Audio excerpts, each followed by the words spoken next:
Hoy en SM Noticias, COEPRIS alerta a la ciudadanía de pruebas contra COVID poco confiables. Aumentan 60% los problemas estructurales del cuerpo en medio de la pandemia. Especialistas prevén recuperación económica en este 2021. Y en la cultura, presentan libro a través de redes sociales del Centro Cultural Clavijero. Bienvenidos. Iniciamos.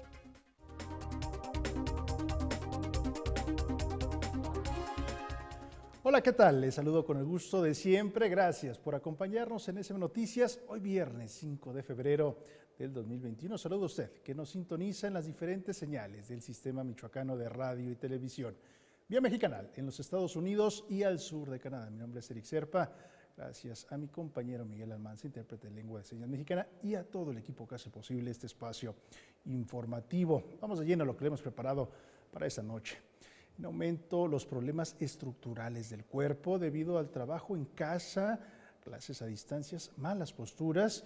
Y bueno, la mayoría de la población ha desarrollado en los últimos meses problemas estructurales, por lo que un especialista nos tiene las siguientes recomendaciones.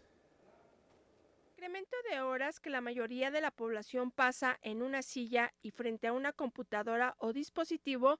Los problemas estructurales del cuerpo han aumentado hasta en un 60%, de acuerdo a datos de la terapeuta Fabiola Sandoval. Hoy en día, dentro de lo que es la kinesiología y la fisioterapia, estamos viendo a bastante gente que viene con problemas estructurales por mantener posturas sostenidas, al estar tanto tiempo sentados haciendo office home, o los niños que duran tantas horas incómodos. Eso es lo que estamos trabajando, sobre todo en cuestiones de tendinitis de hombro, de codo, de cintura. Incrementó, pues yo siento que en un 50-60%, e igual incrementó muchísimo la terapia que damos a espalda, porque llega muchísima gente tensa, no nada más por el trabajo de mala postura, estar en mala forma sentado, sino también por el estrés. Imagínense, no es lo mismo estar en tu casa con todas las cuestiones que están rodeando el día a día y trabajando al mismo tiempo que estar en una oficina todo el tiempo dedicado mentalmente a lo que va a hacer. Quien destacó que el principal problema al que nos enfrentamos es no contar en casa con las condiciones ideales para trabajar. Que no está diseñada la casa para trabajar en oficina. De hecho, la gente agarra sillas del comedor, la mesa del comedor, y eso pues ha causado precisamente que tengan malas posturas. La necesidad que ha generado la pandemia de realizar trabajo desde el hogar o tomar clases a distancia, Fabiola Sandoval hace las siguientes recomendaciones. Una cosa muy importante es encontrar una silla que su respaldo sea recto, que no tengamos abrazaderas, que tus rodillas y tu cadera quede a 90 grados, también tus codos queden a 90 grados y la pantalla siempre directo mirando a ti, ya que todas esas posiciones de subir los brazos, estar inclinado, está causando muchos problemas en cuello y en espalda. Otra cosa que podemos recomendar, que es muy importante, la actividad física cada 50 minutos. El cuerpo no está diseñado para estar tanto tiempo sentado y sin movimiento. Entonces es importante moverse, hacer unos estiramientos de unos 5 minutos, ayudará a disminuir la tensión tanto en hombros y en espalda. La también kinesióloga destacó que debido a la pandemia se ha modificado la atención que brinda en su clínica. Ahora suma terapias a domicilio principalmente para adultos mayores. Con imágenes de Juan Carlos Contreras, reportó Mayra Hurtado. Interesante cada una de las recomendaciones, pero ¿qué pasa también con el uso de los dispositivos?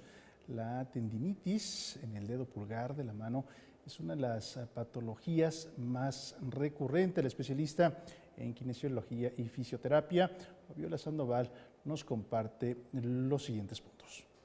Que la gente empezara a hacer ejercicios en la mano, eso sí me gustaría recomendar, porque también se ha incrementado el uso al celular. Es muy importante que empiecen a ver también qué tipo de celular están utilizando. Los celulares más grandes han traído muchas patologías en el dedo, unas tendinitis increíbles en el dedo pulgar. Así que por favor hagan ejercicio, activen su cuerpo y verán la diferencia al estar todo el tiempo siempre estático o sentado. Deberíamos siempre de estar estirando el dedo pulgar para que el tendón esté relajado.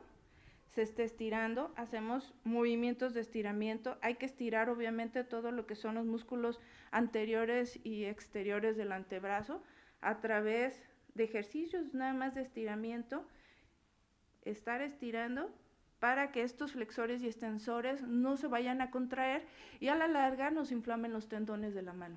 Con esos ejercicios, manteniendo los 30 segundos y repeticiones de 5 veces, nos ayudaría mucho a evitar una tendinitis en mano y en el dedo pulgar. Nosotros hacemos una pausa, regresamos con más.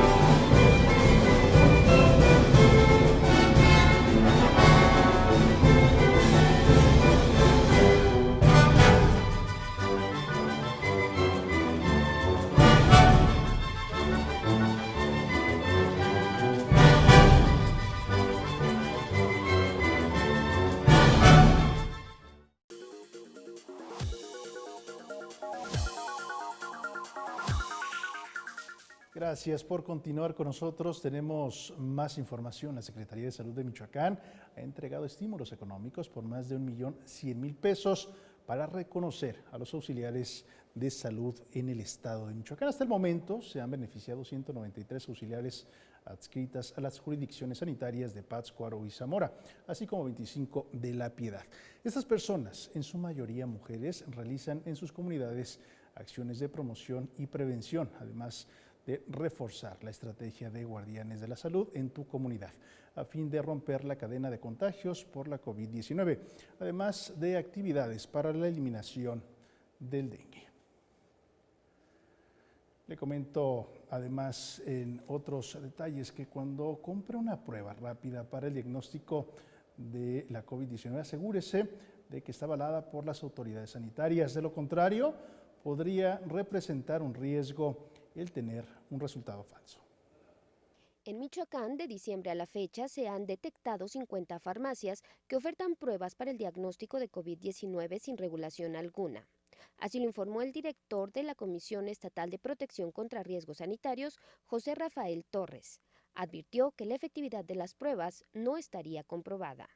Hemos tenido reuniones con los propietarios de farmacias, con las empresas y bueno, hemos tenido un acuerdo que deben de utilizar las marcas autorizadas por la COFEPRIS. Eso a nivel nacional. Hay una plataforma que se tiene por parte de la COFEPRIS que está de manera permanente mostrándose. Hasta el momento han sido ahorita 8 las autorizadas, pero también se están actualizando, pueden ser 8. En la entidad, el director de la COEPRIS explicó que han habido reuniones con las farmacias más importantes para verificar que cumplan con la norma 017. Se le está solicitando, número 1, que acaten utilizar las pruebas autorizadas, que efectivamente al estar autorizadas, pues mantiene lo que comenta aquí la compañera, tiene efectividad y demás, por eso es que ya están autorizadas. Número 2, que todos aquellos resultados que se obtengan de esas pruebas se notifiquen a la jurisdicción sanitaria. La mayor incidencia se identificó en municipios grandes, entre ellos Morelia, Zamora, Uruapan, Pátzcuaro y Apatzingán. Con información de Yesenia Magaña, SM Noticias. Y estudiantes de la carrera de enfermería recibirán capacitación para participar en la campaña de vacunación nacional contra el SARS-CoV-2. El director general del CONALEP Michoacán, José Francisco Salazar García, informó que serán 78 estudiantes del último semestre de la carrera los que formarán parte de la brigada voluntaria para el proceso de vacunación. Al igual que todo el personal médico que se encuentre en la primera línea de atención, van a recibir la vacuna para su protección. Nosotros hacemos una pausa, regresamos con más.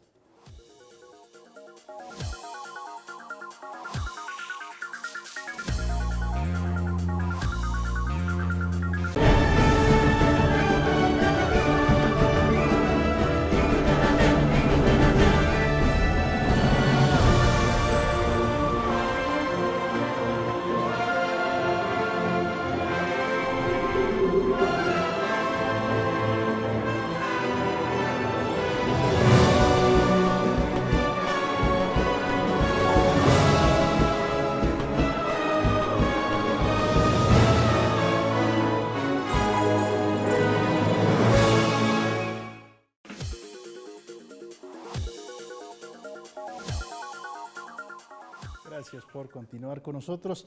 Le pregunto si usted recientemente ha hecho sus compras de manera habitual en supermercados y bueno, también preguntarle si le alcanza o ya no, cada día es más difícil, aunque la inflación durante el año 2020 no creció más de lo esperado. Hay factores que complican la situación económica. Durante el 2020 la inflación se mantuvo en lo previsto por la Secretaría de Hacienda y Crédito Público y el Banco de México con el 3.2%, pero el índice de precios al consumidor sí aumentó. Sobre ello habló el investigador Carlos Ortiz Paniagua, quien además advirtió que la pérdida de poder adquisitivo es fuerte y aunque la cuesta de enero es esperada cada año, esta vez fue más pesada. La baja productividad y el incremento de los costos son factores que explican por qué a una familia promedio le está costando más de lo normal subsanar sus gastos básicos. Una de las causas tiene que ver con el tema de la productividad. Cuando tenemos una productividad menor, se manifiesta en unos precios mayores. Es decir, aumentan los costos de producción, se traduce en un aumento de costos y esto hace que se inflen pues los precios. Por otro lado, bueno, y esta disminución de productividad fue efectivamente por el tema de la pandemia. Mucha gente perdió su empleo, dejó de trabajar, las empresas tuvieron que recortar horarios y en general hubo una disminución de la actividad económica productiva y de los empleos. O sea, todo el mundo tuvimos que hacer menos por el confinamiento y esto llevó a que se bajara la productividad. Esto le afecta directamente a los precios. También se debe tomar en cuenta que aquellas personas que se han contagiado de COVID-19 dejan de ser productivas durante un tiempo, dejan de ir a trabajar y esto tiene su repercusión en lo macroeconómico, lo que se refleja en el incremento de los precios. Con información de Yesenia Magaña, SM Noticias. Y recuperación de los empleos y las relaciones con socios comerciales como Estados Unidos serán importantes en la recuperación económica de nuestro país. Un respiro para los bolsillos de los mexicanos traerá este 2021, pues se prevé un crecimiento económico de hasta 4.3%, explicó el profesor e investigador del Instituto de Investigaciones Económicas y Empresariales, Carlos Ortiz Paniagua. Precisamente el día de ayer, el Fondo Monetario Internacional acaba de hacer un ajuste en cuanto a las expectativas de crecimiento de la economía de México. Se esperaba que creciera un 3.7% y ha aumentado esa expectativa a 4.3%. Es una buena noticia, aunque todavía no se recupera. La mejoría en el panorama económico se debe a varios factores, especialmente a dos: la recuperación del empleo y el tipo de cambio frente al dólar que se prevé permanezca entre 20 y 21 pesos. Para la economía mexicana y uno de ellos es muy importante, que tiene que ver con las exportaciones y está vinculado directamente a la economía de Estados Unidos. En la economía de Estados Unidos aumentó en 2 puntos porcentuales su expectativa de crecimiento, ahora se estima que va a crecer al 5.1% y esto es lo que arrastra, digámoslo así, a la economía mexicana, ¿no? Y por otra parte, el mercado interno genera unas buenas expectativas en términos de su recuperación debido a la vacuna, que vamos a tener vacuna. Y eso hace que aumente un poco más la movilidad, que se vaya recuperando en el mercado interno, entre ellos pues porque se recupere un poco más el empleo. Es así que el escenario económico estará vinculado con la vacunación contra el COVID-19, que permita la reactivación económica y con el comercio exterior. Con información de Yesenia Magaña, SM Noticias. Hacemos una pausa, regresamos con más.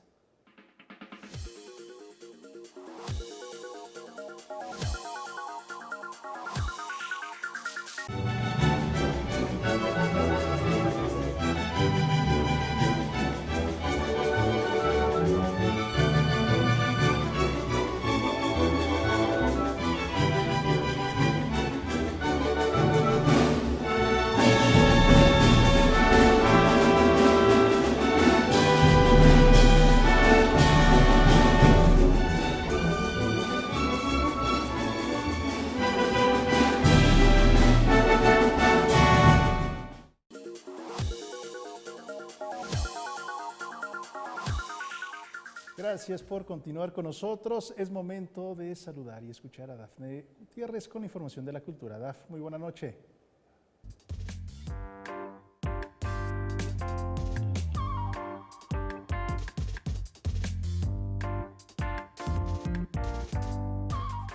Muchas gracias, Erich. Te saludo con gusto. Damos la bienvenida a todos nuestros amigos de Michoacán y Mexicanal.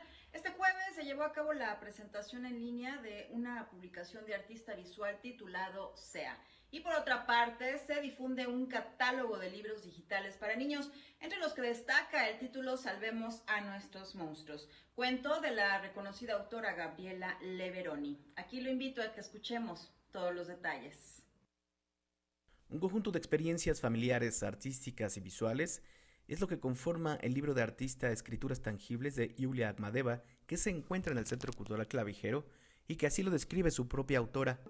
Todos los libros están expuestos, fueron realizados en los últimos 3 años, como también comentaste, entonces involucran pues, temas como viaje, como familia, cartas, escrituras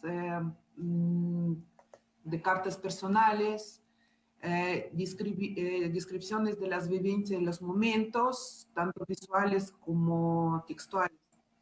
El formato del libro de artista forma parte del concepto visual en el cual puede integrar diversos elementos provenientes de su creatividad y experiencias, explicó Akhmadeva. Usando el formato libro en su amplio sentido, desde la forma, páginas, portada, o llevándolo a instalación, que también vimos en la exposición de Clavijero, podrían tener poesía visual con los textos en las paredes, con los elementos visuales, táctiles, por eso exposición se llama Escrituras Tangibles, porque escritura no es solo el sentido de escribir una palabra, sino manifestar un sentido, una emoción a través de un objeto, que podría ser un recuerdo, podría ser un enlace, podría ser un vínculo entre espectador y el autor artista. Este proyecto fue tomando forma desde el año 2011, por lo cual contiene gran parte de su esencia tanto como artista como en su vida personal. Entonces, libro artista empecé a hacer desde 2011 aproximadamente, porque siendo artista gráfico no me cabía mucho solo usando los elementos bidimensionales, ¿no? Aunque sea una serie, un conjunto. Entonces, llevarlo al objeto, una caja donde podría tener objetos personales, donde podría ser olores, despertando sentidos diferentes, tanto visuales, táctiles, hacerlo en instalación donde palabra, imagen y el objeto también conjuegan. Entonces, de esto se trata. La presentación contó con la participación de Sandra Aguilera, directora del Centro Cultural Clavijero, recinto que alberga la exposición. También Mara Bautista, directora del Traspatio Librería, y los comentarios de Raúl González y la editora Celeste Jaimes. Yulia Akhmadeva es profesora e investigadora mexicana de origen ruso. Forma parte del Sistema Nacional de Creadoras de Arte del 2009 y su trabajo se ha presentado a nivel nacional e internacional, tanto en lo individual como en colectivo. Esta exposición fue inaugurada el pasado mes de diciembre y forma parte del Fondo Nacional para la Cultura y las Artes. Jorge Mora Díaz de León, SM Noticias. La falta de lectura en México es un gran problema. Según datos de la UNESCO, nuestro país se encuentra en el lugar 107 de 108 en índice de lectura. Asimismo, informa que casi la mitad de los hogares mexicanos poseen de 0 a 10 libros. De ese tamaño es el problema de acceso a los libros que tenemos en este país, a pesar de que leer es la base del proceso educativo. Según especialistas, el hábito de la lectura debe fomentarse entre los 3 y 6 años de edad, pues se trata de la mejor etapa para sentar las bases en un niño y potencializar a futuro su mejor desempeño como estudiante e incluso como líder. Ante la estancia en casa a la que nos ha obligado la pandemia y con el fin de acercar a los niños a la lectura, editoriales como Santillana pone a disposición de manera digital a través de la liga librosdigitales.santillana.com.mx una gran cantidad de libros infantiles que los padres pueden leer a sus hijos o los niños pueden iniciar a despertar su interés por la lectura y la imaginación. Tal es el caso del libro infantil Salvemos a nuestros monstruos, ingeniosa historia en la que el tema de los miedos nocturnos y los monstruos es tratado de manera sensible. Con ingenio e imaginación, la autora Gabriela Leveroni nos ofrece en esta historia la oportunidad de convivir con aquello que nos desagrada o asusta demuestra que siempre es posible encontrar el mejor lado a cualquier situación. Ahorita con la pandemia, con las mamás que no saben qué hacer con los niños, lo que leo, que es la editorial de Santillana, se ha dado a la tarea de subir el mayor catálogo posible para brindar desde el hogar esta posibilidad de entretener y de contar y de que los niños pasen mejor tiempo leyendo que jugando muchas veces en la computadora todo el día, si a eso le sumas además. Dicha obra cuenta con ilustraciones de Juan Gedovius en su estilo característico. ¿Y para quiénes? Bueno, el cuento está enfocado a primeros lectores. Eso quiere decir que la historia es atractiva para niños desde 2 años y se los narra a sus padres, y esencial para quienes empiezan a leer.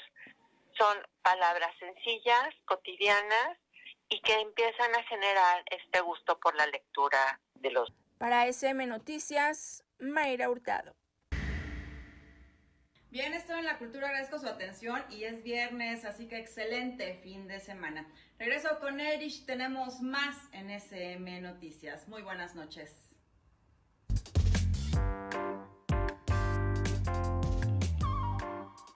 Gracias, Daf, por la información. Y un día como hoy, pero de 1984, falleció uno de los íconos más populares de los cuadriláteros en nuestro país y también un referente en la cultura popular mexicana. Respetable público, lucharán 2 de 3 caídas sin límite de tiempo. En esta esquina, el Santo Cavernario. Muñecos de luchadores con rebaba de plástico en las manos y axilas en posición de combate. Un cuadrilátero hecho de madera y enlazado con ligas de colores y que en el centro promocionaba la marca de una cerveza que representaba a nuestro país en todo el mundo y que además se vendían en los mercados sobre ruedas en todo el país. Son algunos de los elementos que forman parte de un recuerdo de muchos niños de aquella época. Uno de esos muñecos portaba mallas y máscara azul, y claro, era el mismo demonio. El otro era quien muchos niños querían imitar a través de sus películas, peleas e historietas de la época. Estamos hablando nada más y nada menos que de Rodolfo Guzmán Huerta, el Santo. ¿Cómo nació el apodo del Santo? Fue en 1942, cuando su entonces entrenador, Jesús Lomelí, sugiriera una pelea en la que todos pelearían vestidos de color plateado y propuso 3 nombres, entre ellos el Santo, el Diablo, el Ángel, pero eligió el primero. El Santo, el enmascarado de plata, a quien el mismo Carlos Monsiváis describiera como el rito de la pobreza de los consuelos peleoneros dentro del gran desconsuelo que es la vida, mezcla exacta de tragedia clásica, circo, deporte olímpico, comedia, teatro de variedad y catarsis laboral, fue uno de los íconos más importantes del pop art en México del siglo XX.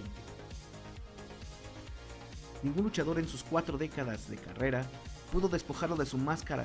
Solo una persona que nunca pisó un cuadrilátero pudo develar su identidad. Jacobo Zabludovsky, en su programa Contrapunto, fue el único que logró develar su identidad por solo unos segundos en la década de los 80, mostrando una parte de su rostro.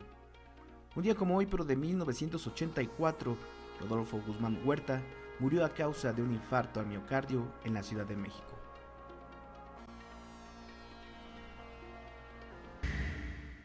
Con esta información nos despedimos de nuestros amigos paisanos que nos siguieron vía Mexicanal. Nos vemos y nos escuchamos el próximo lunes. Después de la pausa continuamos con más información para todo el estado de Michoacán.